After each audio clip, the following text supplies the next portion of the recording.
Hi everyone, my name's Alice. I'm a missionary, and but right now I am back in my home country in the UK.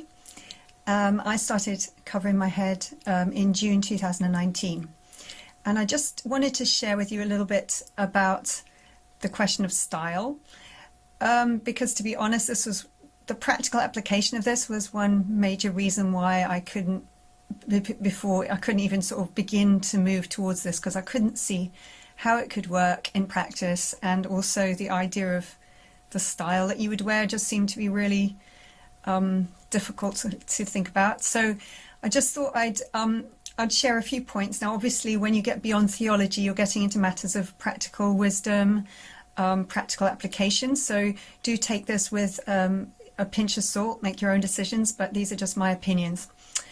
Personally, I think that being conspicuous is not the point. If Paul had wanted women to be conspicuous, he would have told them to wear a flower sticking up from their heads, you know, carnation or a dandelion or something, just to say, hey everyone, I'm wearing something on my head. Furthermore, if you feel you look silly, that will distract you from worship. So I would think, for me, and I think perhaps for other ladies, it's pretty important to figure out what style works best for you. Obviously there's a balance, because you shouldn't try to conceal the fact that you're wearing a head covering either.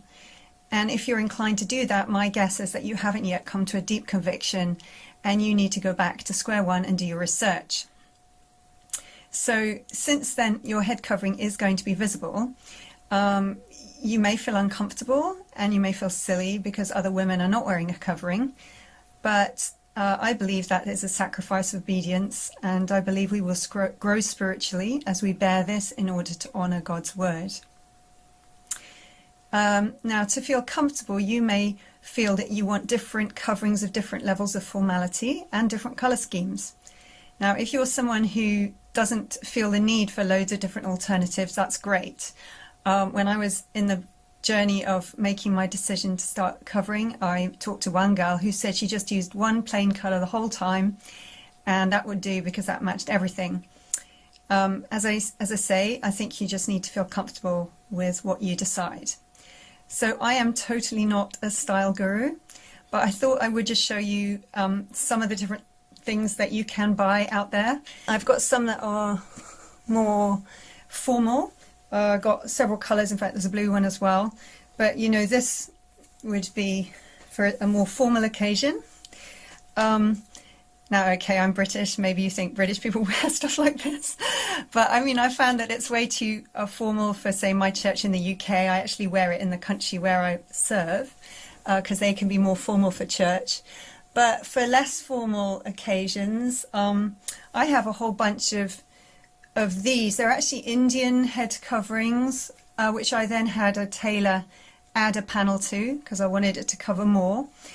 He added a panel at the front and the back of it, and I've got them in loads of different colors, and that means I can wear different ones for different occasions. So I'll just show you how easy they are to put on, and just sort of, I mean I have to take my glasses off probably, but you know, just put it round the back of your head, and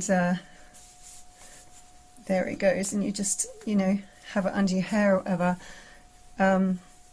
So it's just super easy to wear, and yeah, like that, and then you can sort of arrange it.